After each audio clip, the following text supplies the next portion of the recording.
I've always been fascinated by the swashbuckling tales of pirates, but today, I'm going to show you the real story behind these seafaring outlaws. You might think you know everything about pirates from movies and books, but I'm about to blow your mind with some incredible true stories. So batten down the hatches and prepare to be amazed. We're diving deep into the world of piracy, and trust me, it's way more exciting than any history class you've ever had. Now you might be wondering, when did piracy actually begin? Well, it turns out that piracy is as old as seafaring itself. Ancient civilizations like the Greeks and Romans faced pirates in the Mediterranean thousands of years ago. But the period we're most interested in is what historians call the Golden Age of piracy. This Golden Age lasted from about 1650 to 1730, spanning the Caribbean, the American East Coast, and the West African coast. It was a time when piracy flourished, fueled by a perfect storm of political instability, lucrative trade routes, and a surplus of trained sailors looking for work. And here's a surprising fact. During this period, some pirate ships were actually more democratic and egalitarian than the societies they came from. How's that for turning history on its head? Let's talk about one of the most infamous pirates of all time, Edward Teach, better known as Blackbeard. This guy wasn't just your average pirate. He was a master of psychological warfare. Picture this, a towering man with a thick black beard, smoke curling around his face. That's because Blackbeard would tie lit fuses into his beard before battle, giving him a demonic appearance that struck terror into the hearts of his enemies. But here's the kicker. Those fuses were likely soaked in saltpeter and water, producing more smoke than fire. It was all an elaborate act. But Blackbeard's legend doesn't end there. His final battle in 1718 is the stuff of pirate lore. After being ambushed by the British Navy, Blackbeard fought like a man possessed. He was stabbed, shot, and slashed more than 20 times. And he kept fighting. It took a small army to finally bring him down. Now, if you thought piracy was just a man's game, think again. Let me introduce you to Anne Bonny and Mary Read, two of the most badass pirates you've probably never heard of.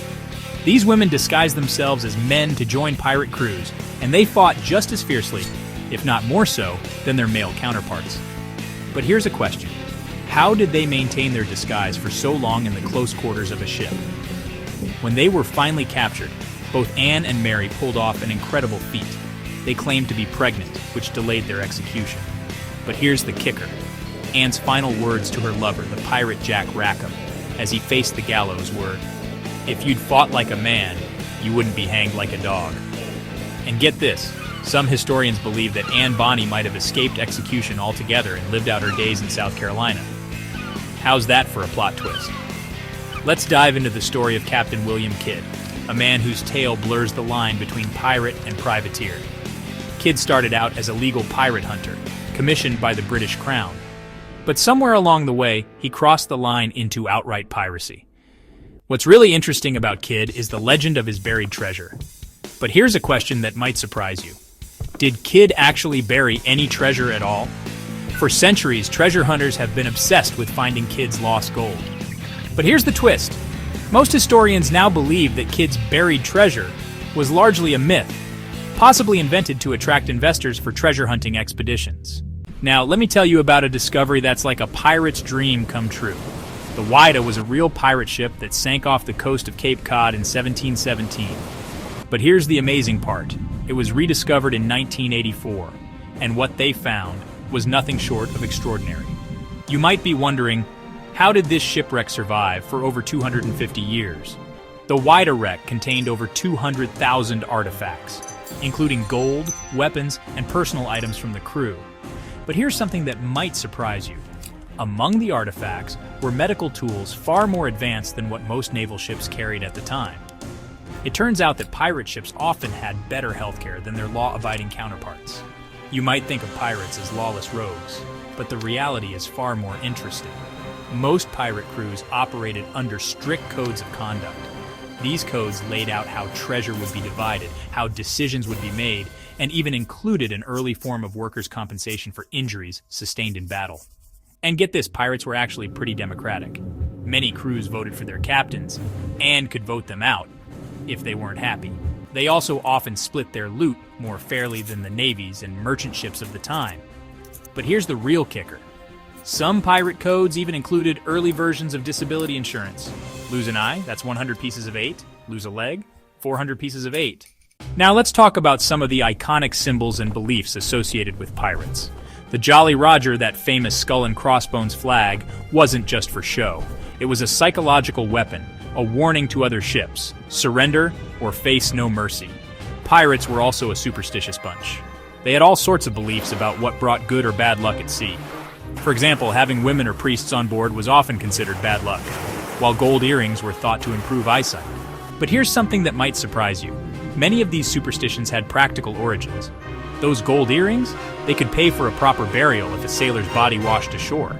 You might think piracy is a thing of the past, but here's a surprising fact. Modern-day pirates are still active in various parts of the world.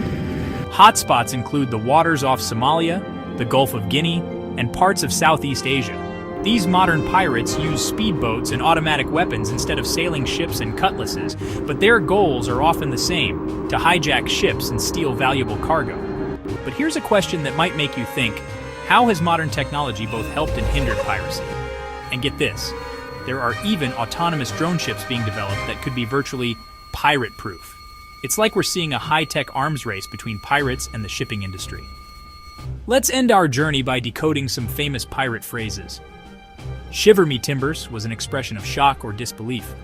Pieces of 8s referred to Spanish silver coins, a common form of pirate loot.